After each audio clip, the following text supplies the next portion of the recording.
en este canal que se paga con los impuestos que tributan los habitantes de este país, no solo les saludamos, amigas y amigos, sino que tenemos que contarles que había una vez, casi en un cuento de hadas, hasta con relativamente buen final, una isla allá perdida en el sudeste de Asia. Y para contar esa historia tengo el privilegio de tener a mi compañero de Liceo de Heredia, don Juan Fernando Cordero, ex embajador más de una vez, y a otro ex embajador que también ha estado con nosotros, a don Eduardo Ulibarri, ambos, además de otras cosas, de pasado tal vez no tan reciente, en el matutino La Nación, que ellos, en el cual ellos hicieron muchas cosas, pero no hablaremos de eso, sino que hablaremos de esta historia de la cual vamos a conversar una vez que el canal nos invite a hacerlo. Regresamos.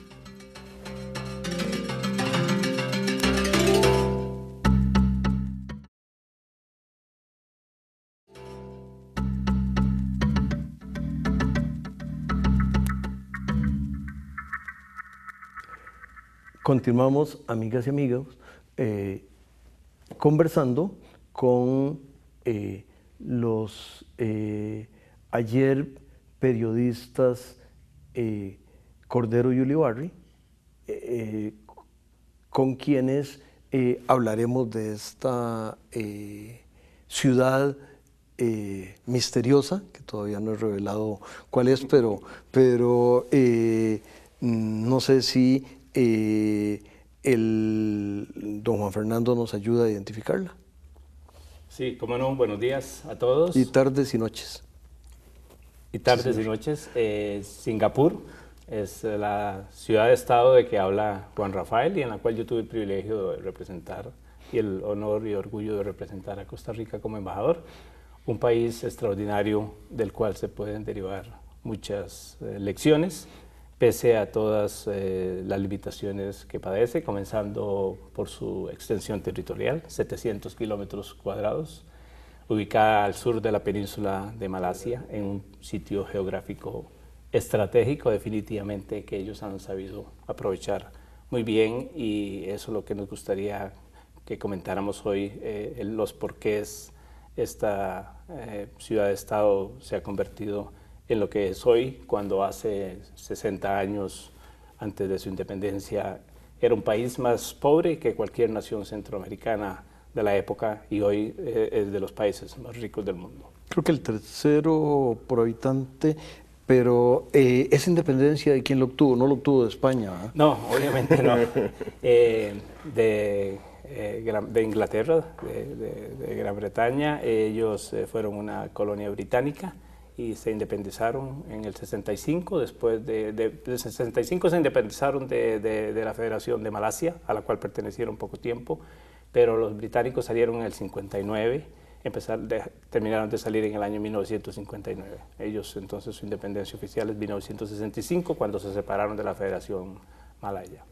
En ese momento, Eduardo, se produce y los hombres no aparecen por generación espontánea,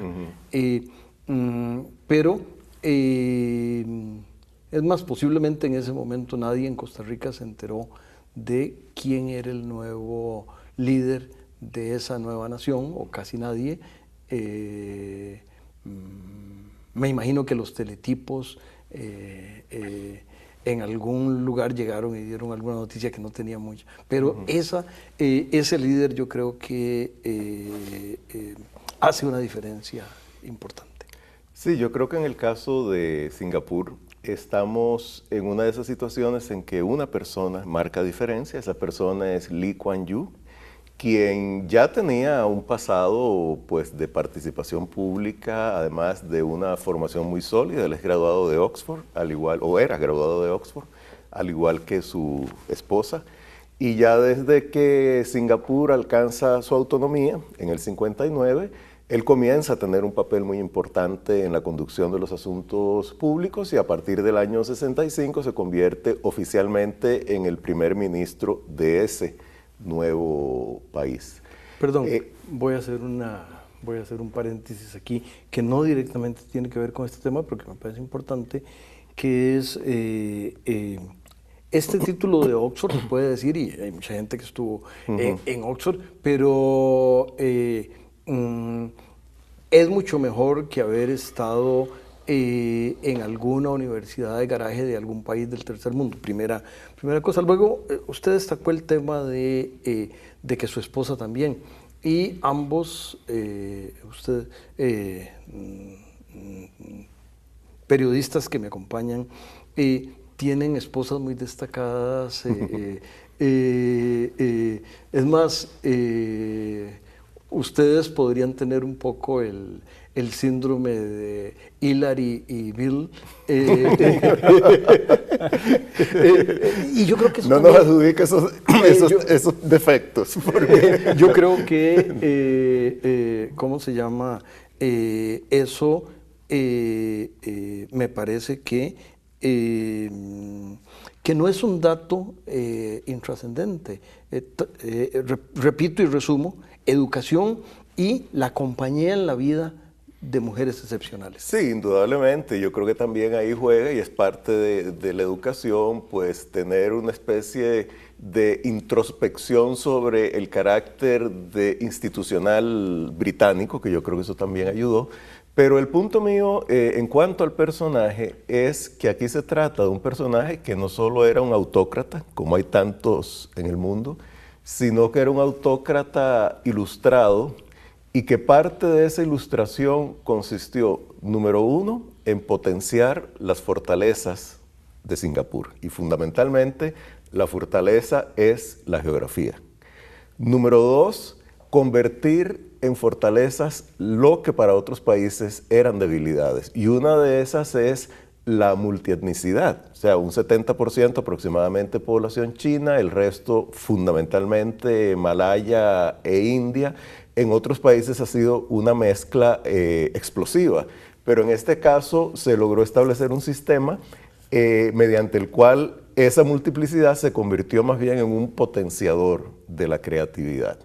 Y luego crear instituciones y establecer que esas instituciones jugaran de acuerdo con reglas neutrales y que estuvieran regidas por cuadros sumamente bien formados y además de bien pagados. Obviamente a todo esto se añade un gran ímpetu de la población y se añaden decisiones políticas puntuales y una lectura, llamémosla geopolítica, muy aguda, que en gran medida explica el enorme avance de Singapur hasta convertirse en lo que es hoy. Tal vez, don Juan, denos 2 o 3 o 4 o 5 indicadores de el lugar que tiene Singapur en el mundo. Esto en beneficio de que algunas de nuestras amigas y amigos podrían no tener una enciclopedia real o virtual a mano.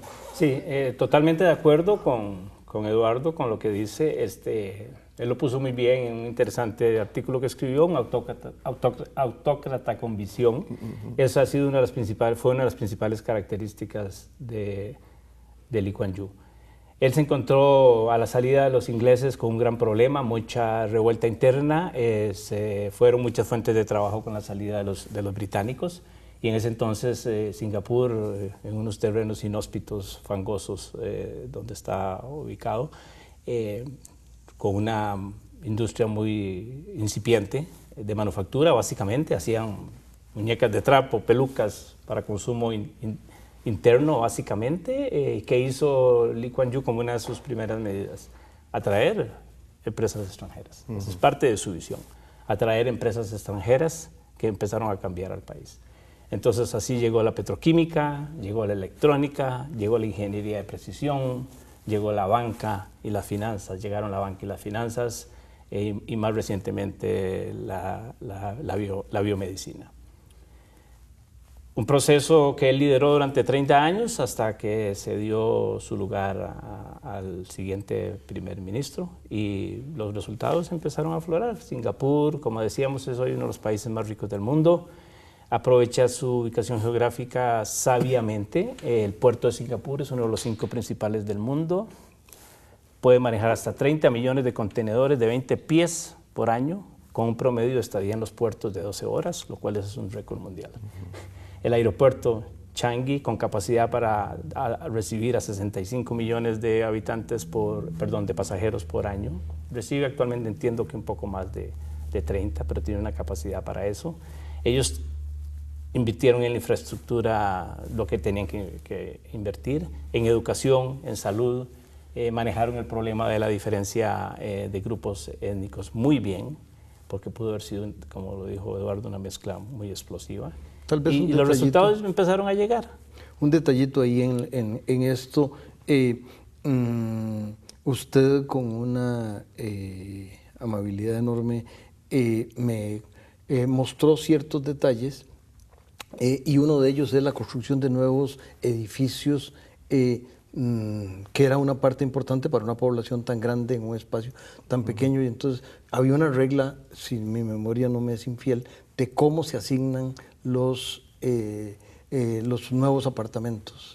Correcto, para propiciar precisamente la coexistencia pacífica en los edificios de apartamentos públicos, que es la solución de vivienda que ellos tienen dada la limitación de terreno.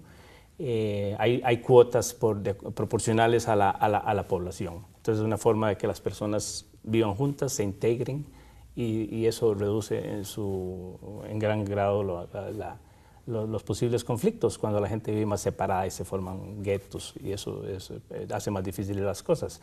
La integración en las escuelas, la integración en todos los sitios de actividad humana, y así como lo hacían con la vivienda, pues lo hacían con otras actividades, como decía, con otras actividades humanas para que ellos estuvieran todo el tiempo integrados. Y también muy estrictos en las manifestaciones, digamos, contra otros grupos, entre ellos, ¿verdad? Ellos no permitían que hubiera ni siquiera actitudes hostiles, ni mucho menos entre grupos. Nos queda un minuto. Yo no sé si quiere referirse a la limpieza de la ciudad, que eso llama la atención y además habla de sanciones muy severas para temas que uno pensaría tal vez no tan trascendentes, pero me parece que funciona. No quiero decir que funciona en todo lugar, ni le estoy invitando a que se haga en otra parte. Sí, como mascar chicle. Sí, es una ciudad muy limpia. Definitivamente eso es producto también de la educación. Es una ciudad muy limpia. Lee Kuan Yew, para volver a la figura que nos reúne hoy, él decía que al principio él lo que quería tener un jardín en la ciudad.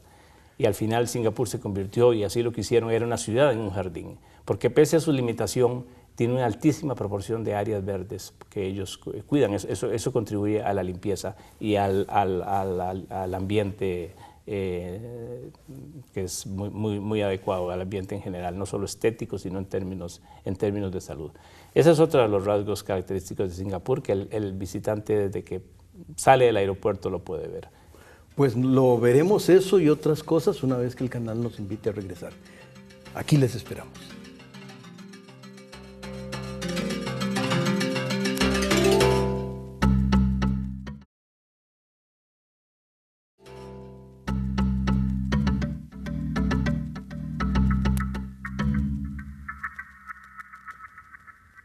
Continuamos, amigas y amigos, conversando sobre Lee Kuan Yew, quien se nos adelantó, como decimos en México,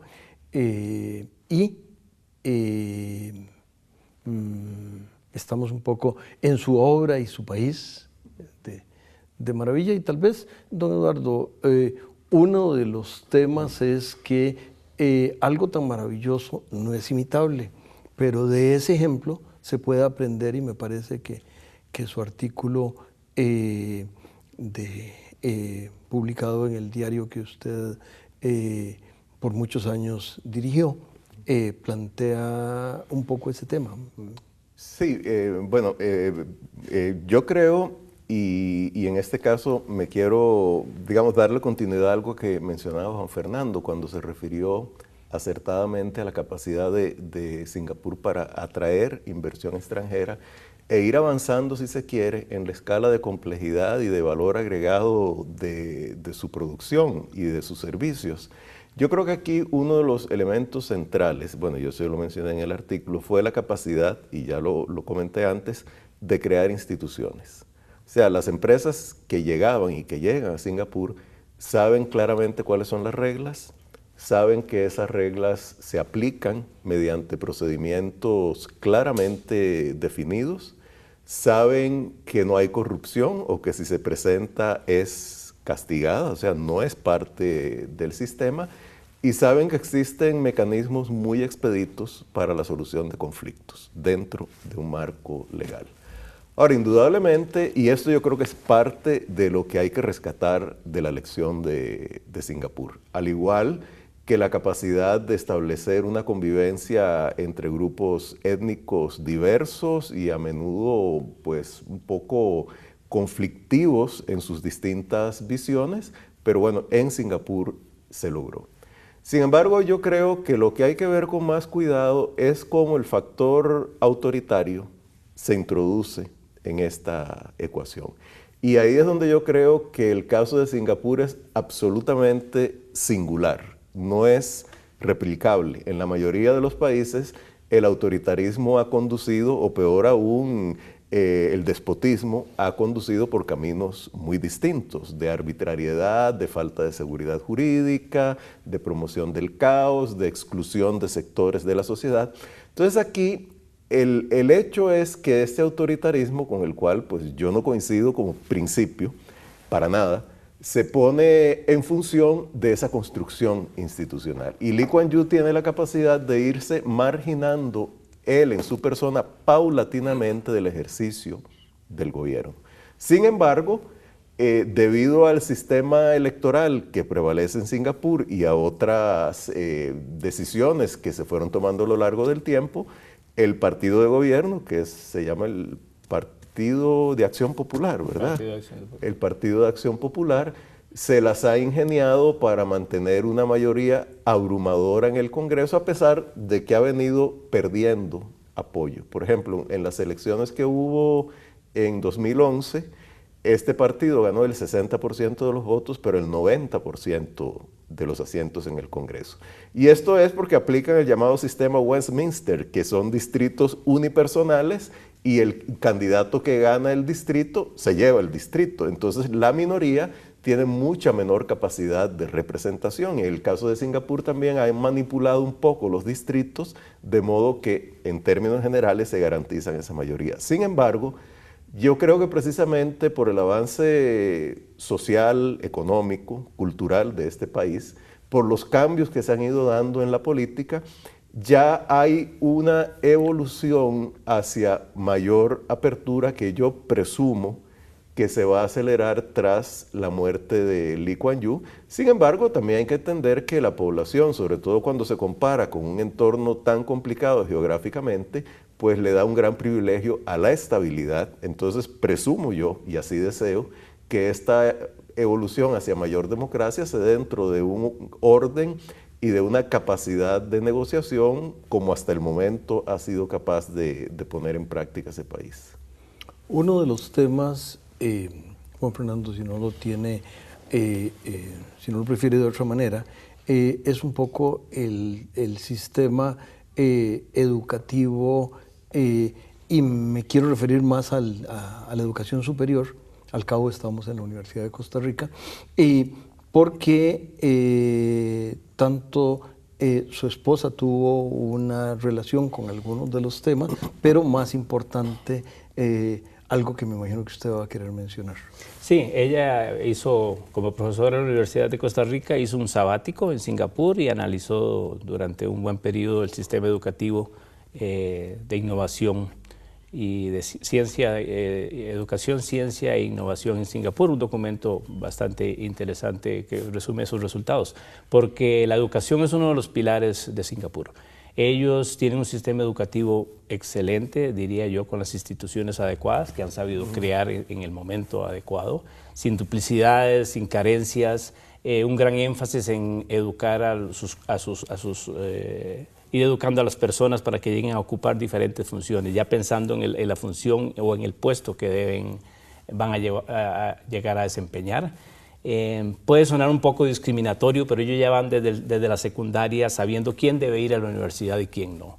Pero para los que no pueden ir a la universidad porque consideran que tal vez en la universidad no van a dar el rendimiento adecuado, existen los politécnicos, que es el nivel superior, y después existe otro nivel que promueve más las habilidades naturales, trabajos más manuales. Lo tienen muy bien estructurado, y la gente que mandan a estudiar en el exterior, permanentemente. La rotación de personas entre puestos para que se empapen de las diferentes disciplinas y después puedan desempeñarse.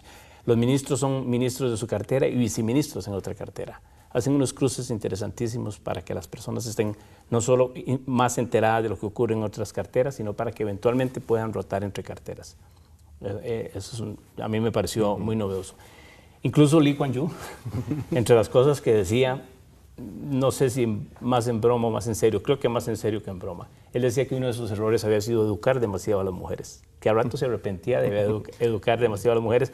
¿Pero por qué? Algo que puede sonar una afirmación demasiado dura, porque estaban produciendo un problema social. Ya las mujeres no querían casarse, porque habían desarrollado carreras muy exitosas con base en sus estudios, y eso estaba produciendo un problema en términos de población. Estaban rozando, ahorita no tengo la cifra a mano, pero estaban ya rozando la tasa de reemplazo. Creo que estaban por debajo de la tasa de reemplazo de la población, ya un problema demográfico. Pero la educación es un pilar fundamental en Singapur.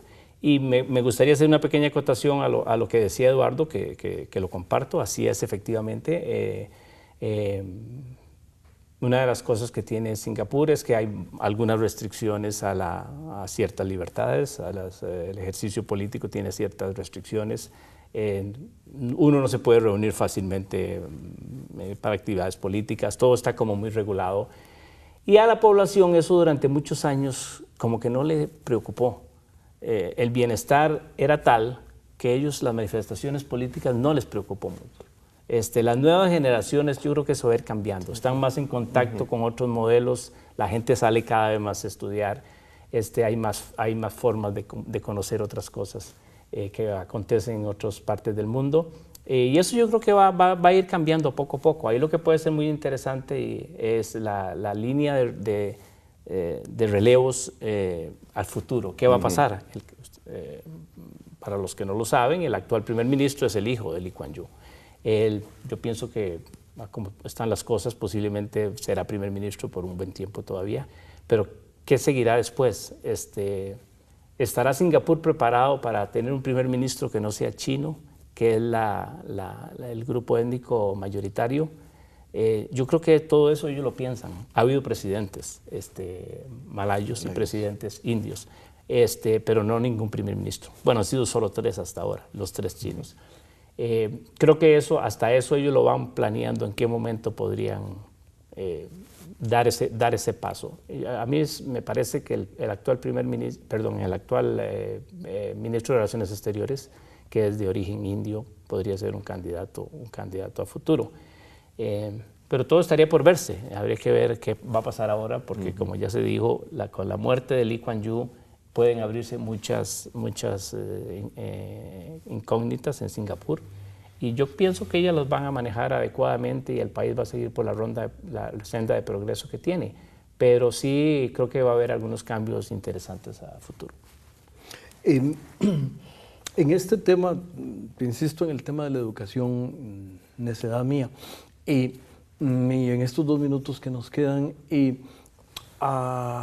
corríjanme, me parece que la metáfora más cercana sería que el pueblo de Barra de Colorado podría parecerse un poquito, digamos, como a lo que fue hace 70 años, y poner ahí una universidad que tiene clase mundial, más todo lo demás, más el aeropuerto, más... Suena como que alguien le contó a uno una historia que no es cierta y le está viendo la cara de Vargas, pero no es cierto, pero no. Bueno, pero yo creo que ahí hay que tomar en cuenta que nada de esto sucede aisladamente. O sea, la universidad no se puso en Barra del Colorado. Lo que se puso a lo largo del tiempo fue un conjunto de instituciones, un conjunto de políticas, una visión de largo plazo, una capacidad de ejecución de esa visión y una apertura al mundo. Yo creo que uno de los grandes aciertos de Lee Kuan Yew fue darse cuenta de que ese pequeño territorio era totalmente inviable si no se incorporaba plenamente al mundo. Y obviamente parte de la incorporación es la educación. Eso es un elemento central. Y aquí ellos se liberaron de cualquier tipo de dogmatismo y se abrieron a aprender de modelos externos, incluso casi que a importar universidades del exterior para que junto con las de ellos lanzaran ese programa o ese sistema educativo que es realmente ejemplar, sobre todo si uno piensa en el poco tiempo durante el cual se construyó. Nos debe quedar como medio minuto, habiendo sido el primer embajador, un mensaje último, don Juan Fernando. Bueno, yo creo que ya lo dijimos, ellos no tienen recetas que se puedan replicar y aplicar en todo el mundo o en cualquier parte, pero sí una serie de modelos muy interesantes en los que Costa Rica, para hablar de nosotros, podríamos poner un poquito más de atención en ellos. Con ese mensaje les invitamos a que la semana entrante en los mismos tiempos y circunstancias nos acompañen. Descanse en paz. Lee Kuan Yew.